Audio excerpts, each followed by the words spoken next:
Hello everyone, welcome back. आज है thermodynamic description of system का वीडियो नंबर 4।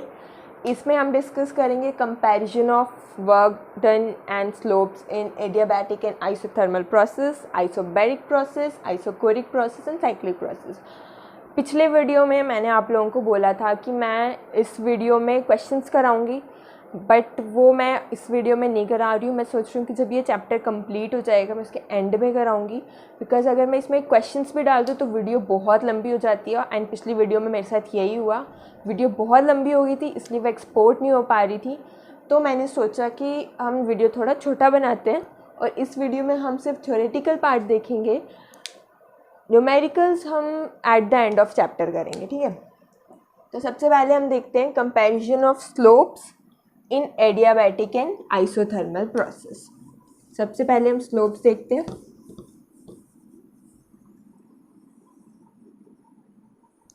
ठीक है, तो इन केस ऑफ आइसोथर्मल प्रोसेस हमने लास्ट वीडियो में देखा था कि आइसोथर्मल प्रोसेस में स्लोप क्या होता है, -P/V। तो हम लिख सकते हैं in isothermal process, thermal process dP/dV of isothermal क्या था, -P/V। ठीक है। अब इन एडियाबैटिक प्रोसेस में dP/dV था, वो था -γ/P/V। ठीक है। अब इसमें गामा मैंने पिछले लास्ट वीडियो में बताना भूल गई थी, गामा होता है CP/CV। ठीक है, तो गामा क्या हो गया, CP/CV। तो हम इसको लिख सकते हैं कि dP/dV of adiabatic is equals to minus gamma, minus नहीं सिर्फ गामा, ये पूरा इसका ये चीज़ हो जाएगी ना, ये पूरा क्या है, dP/dV ऑफ आइसोथर्मल। हम इसका लिख सकते हैं dP/dV ऑफ आइसोथर्मल। ठीक है, इससे हमें क्या पता लगता है कि अगर गामा की वैल्यू ग्रेटर देन 1 है तो देयरफॉर अगर ये 1 से बड़ा है तो यानी कि एडियाबैटिक का स्लोप dP/dV ऑफ एडियाबैटिक ये क्या हो जाएगा, ये ग्रेटर देन हो जाएगा dP/dV ऑफ आइसोथर्मल। ठीक है, ये हो गया इनके स्लोप्स का कंपैरिजन। अब हम देख लेते हैं कि इसका मतलब कि एडियाबैटिक का जो स्लोप होगा वो ज़्यादा स्टीपर होगा कंपैरिजन टू आइसोथर्मल का स्लोप। एडियाबैटिक का स्लोप स्टीपर होगा। ठीक है, कैसे होगा वो हम देख लेते हैं। ये P प्रेशर, इस साइड है वॉल्यूम V। तो अगर हम ये बना रहे हैं स्लोप, तो ये वाला स्लोप किसका होगा, ये वाला होगा आइसोथर्मल का, और ये वाला स्लोप किसका होगा, ये होगा एडियाबैटिक का। ये है इन केस ऑफ एक्सपेंशन, जब क्या हो रही है, वॉल्यूम बढ़ रही है। पहले वॉल्यूम थी V1, अब वॉल्यूम बढ़ के हो गई है V2। ठीक है, जब वॉल्यूम बढ़ रही है। लेकिन कंप्रेशन के केस में क्या होगा, यहाँ पे देख लेते हैं। कंप्रेशन के केस में क्या होगा, वॉल्यूम डिक्रीज करेगी, यानी कि स्लोप जो है वो इसका उल्टा बनेगा। स्लोप जो है वो इसका उल्टा बनेगा कुछ इस टाइप से। ठीक है, स्लोप इसका उल्टा बनेगा। तो ये क्या है, ये है isothermal,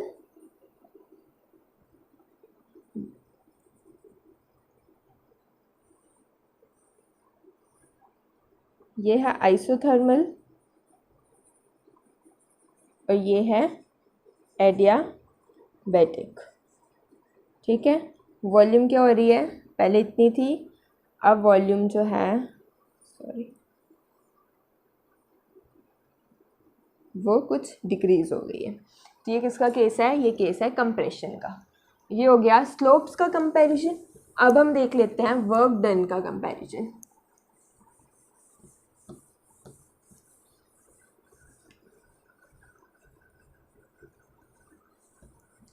comparison of work done.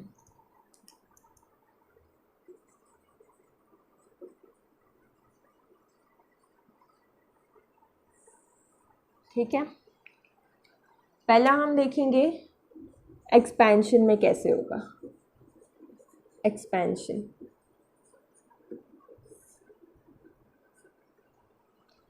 तो एक्सपेंशन के केस में हमें पता है वर्क डन का फॉर्मूला होता है PdV, यानी कि change in volume, pressure into change in volume. तो अगर डेल्टा W ऑफ आइसोथर्मल के लिए क्या हो जाएगा, P डेल्टा V, ठीक है, यानी कि PV final minus V initial, ऐसे भी लिख सकते हैं। अब हम इसका स्लोप देख लेते हैं, एडियाबैटिक और आइसोथर्मल का, कैसे इनका कर्व फॉर्मेशन होगा। तो ये है प्रेशर, इधर है वॉल्यूम, ठीक है।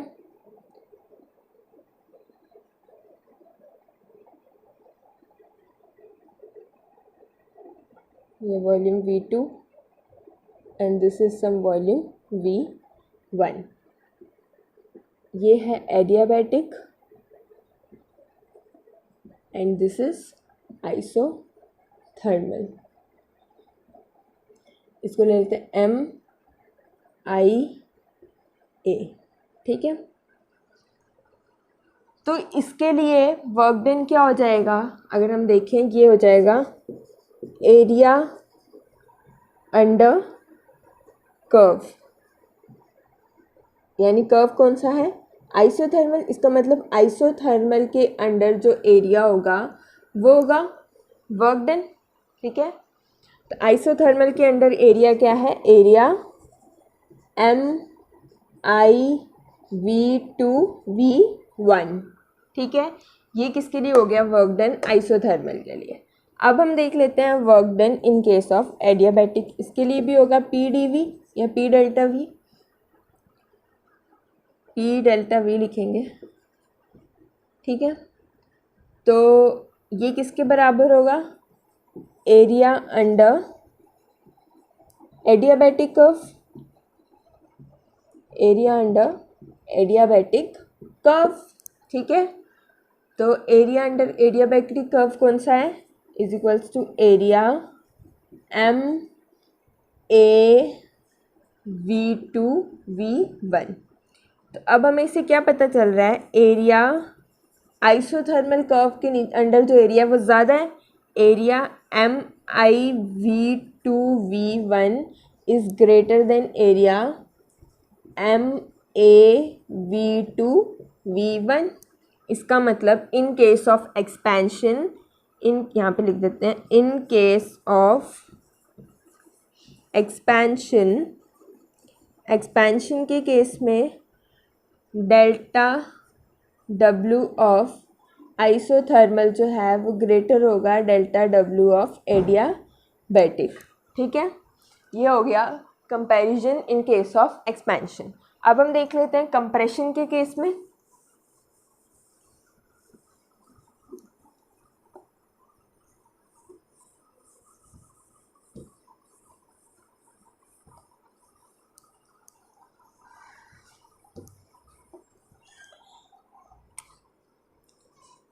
कंप्रेशन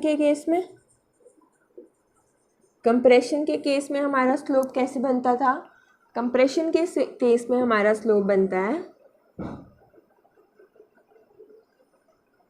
ऐसे,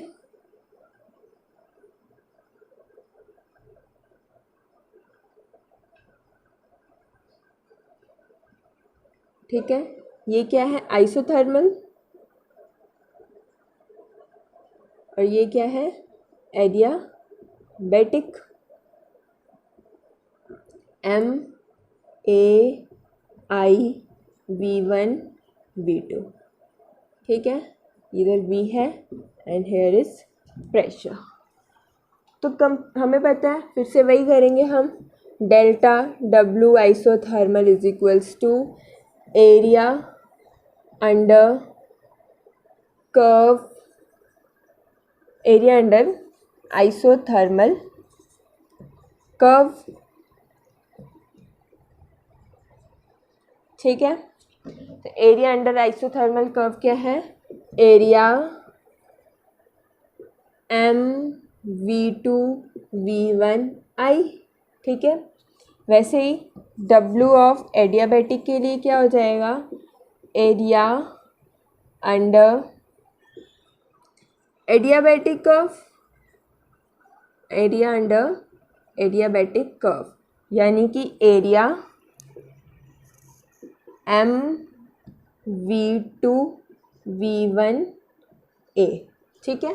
तो इससे हमें क्या पता लग रहा है कि ये वाला जो एरिया जो एडियाबैटिक के लिए एरिया है वो ग्रेटर है इन कंपैरिजन टू आइसोथर्मल के लिए जो एरिया है, ठीक है। यानी area mv2v1a is greater than area mv2v1i. It means in case of compression,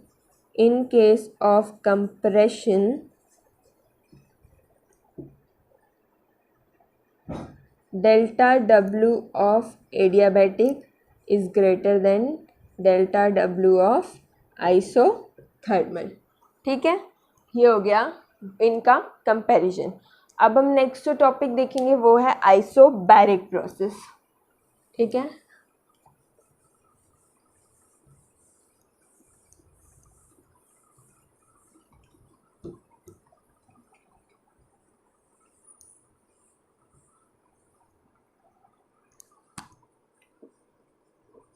isobaric process, isobaric process में क्या होता है, प्रेशर कांस्टेंट रहता है और बाकी सब चीज़ें चेंज होती हैं।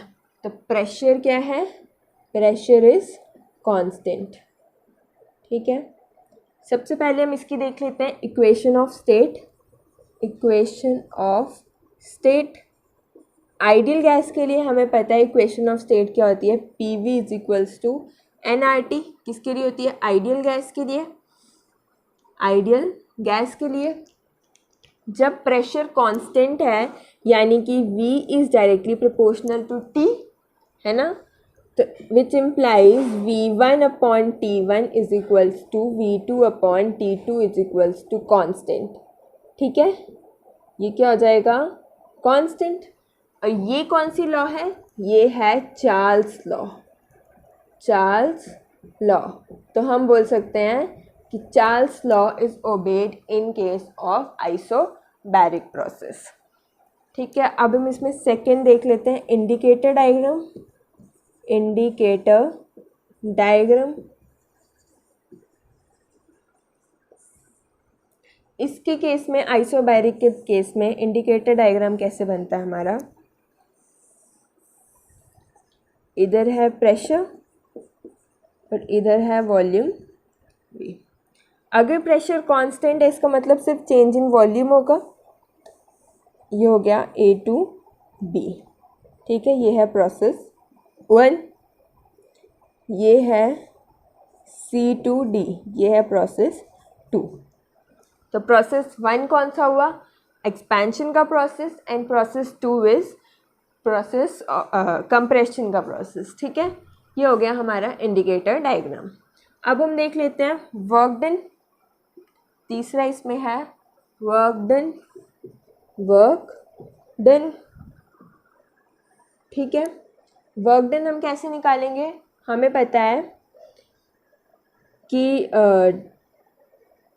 W is equals to P dV, ठीक है। W is equals to P dV, हम इसको लिख सकते हैं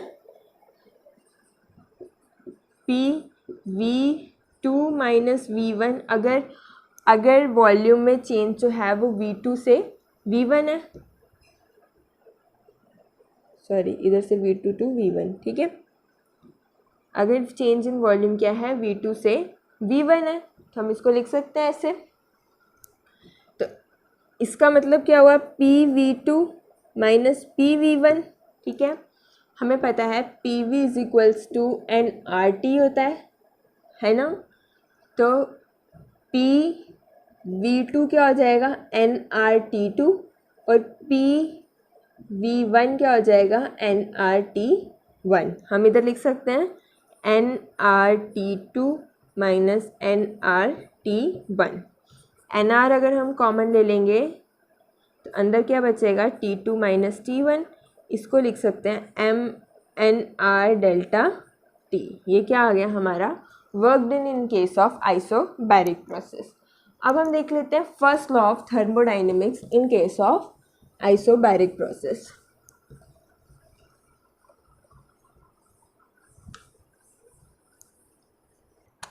अब हम देखते हैं first law of thermodynamics in case of isobaric process. तो अगर कोई लिक्विड है, जब कोई लिक्विड बॉयल होता है तो वो वेपर में कन्वर्ट होता है। तो जब तक वो वेपर में कन्वर्ट ना हो जाए तब तक उसका प्रेशर और टेम्परेचर कांस्टेंट रहता है, ठीक है। और जिसको हम हीट दे रहे हैं वो हीट क्या करती है, उसको वेपर में कन्वर्ट करती है, और उसकी कुछ जो हीट हम दे रहे हैं वो क्या किस में स्टोर होती है, in the form of internal energy, ठीक है। और जो कुछ अमाउंट ऑफ हीट है वो एक्सटर्नल वर्क डन कर रही है ताकि प्रेशर कांस्टेंट रहे, ठीक है। अब हम ले लेते हैं अगर वॉल्यूम V1, अगर जो वॉल्यूम ऑफ VI ले लेते हैं हम, वॉल्यूम ऑफ लिक्विड, जब वो लिक्विड था तब उसकी वॉल्यूम कितनी थी, और VF ले लेते हैं हम वॉल्यूम ऑफ वेपर्स, ठीक है। तो हमें पता है वर्क डन कितना हुआ होगा, P dV, ठीक है, या P delta V, sorry P delta V। तो हम इसको लिख सकते हैं PVF माइनस VI, ठीक है। अब हम मान लेते हैं, लेट कर देते हैं कि लेटेंट हीट ऑफ वेपराइजेशन है L, वेपराइजेशन है L, और मास ऑफ लिक्विड है स्मॉल m। तो इतनी मतलब इसको कन्वर्ट करने के लिए इतने लेटेंट हीट ऑफ वेपराइजेशन है और इतना मास है लिक्विड का, जिसको कन्वर्ट करने के लिए जो हमें हीट लगी होगी वो क्या किसके बराबर होगी, ml के बराबर। फर्स्ट लॉ ऑफ थर्मोडाइनमिक्स से हमें पता है कि delta Q is equals to delta U plus delta W, है ना। Delta Q is equals to delta U plus delta W। इसी को हम लिखते हैं du is equals to del Q minus del W, ठीक है। तो ये हो जाएगा ml du क्या हो जाएगा, ml minus PV final minus V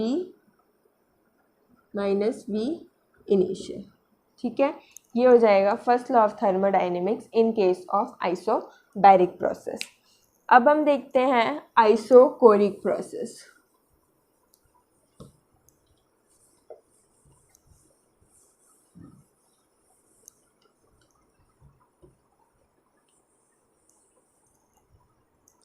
isochoric process, ठीक है। आइसोकोरिक प्रोसेस यानी कि ऐसा प्रोसेस जिसमें कि वॉल्यूम कांस्टेंट रहे। तो वॉल्यूम इज कांस्टेंट, ठीक है। इस केस में क्या होता है, वॉल्यूम कांस्टेंट रहती है। अब हम देख लेते हैं इसमें इक्वेशन ऑफ स्टेट, वही same PV is equals to nRT, है ना। PV is equals to nRT। जब वॉल्यूम कांस्टेंट है तो यानी कि pressure is directly proportional to T, यानी P1 upon T1 is equals to P2 upon T2 is equals to constant, ठीक है। और ये क्या है, इसको बोलते हैं गे-ल्यूसैक्स लॉ। तो हम बोल सकते हैं in case of isochoric process Gay Lussac's law is obeyed. ये होगी इसकी इक्वेशन ऑफ स्टेट। अब हम देखते हैं इसका इंडिकेटर डायग्राम। Indicator diagram. अब जब वॉल्यूम कांस्टेंट है, जो चीज़ वेरी करेगी वो है प्रेशर। इधर है वॉल्यूम, इधर है प्रेशर। अब वॉल्यूम कांस्टेंट है, यानी कि अगर प्रेशर बढ़ रहा होगा A to B, ये प्रोसेस 1। अगर प्रेशर कम हो रहा होगा तो C to D, ये है, यानी इसमें थ्रू आउट वॉल्यूम जो है वो V1 है और इसमें थ्रू आउट वॉल्यूम जो है V2 है, लेकिन क्या इंक्रीज डिक्रीज कर रहा है वो है प्रेशर। अब हम इसमें देख लेते हैं वर्क डन। वर्क डन, ठीक है, work done in case of isochoric process. तो वर्क डन क्या होता है, W is equals to P delta V, है ना। तो यानी कि P डेल्टा V यानी कि change in volume. Change in volume यहाँ पे क्या है, ज़ीरो, यानी डेल्टा V क्या है यहाँ पे ज़ीरो, क्योंकि वॉल्यूम जो है वो कांस्टेंट है। इसका मतलब जो वर्क डन होगा वो क्या होगा, वो भी ज़ीरो होगा, ठीक है। Work done in case of isochoric process is zero. अब हम देख लेते हैं first law of thermodynamics in case of isochoric process.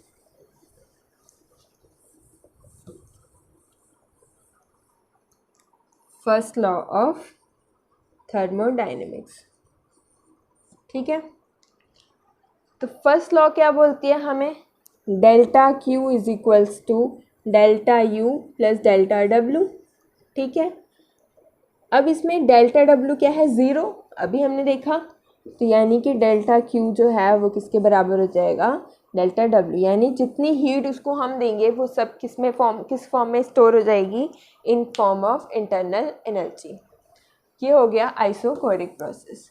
इसके बाद आज का लास्ट टॉपिक है cyclic process. Cyclic process, cyclic process वो प्रोसेस है जिसमें कि इनिशियल और फाइनल स्टेट्स आर सेम, ठीक है, जिसकी initial and final states are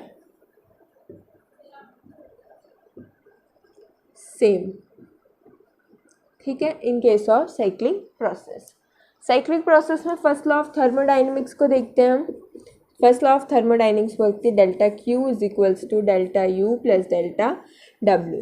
और मैं सेकेंड वीडियो में बता चुकी हूँ, जब मैं साइक्लिक प्रोसेस को डिफाइन कर रही थी, उसका मैं लिंक दे दूँगी, अगर जिसने नहीं पढ़ा होगा वो वहाँ से जाके पढ़ लेगा, कि delta U in case of cyclic process is zero, ठीक है।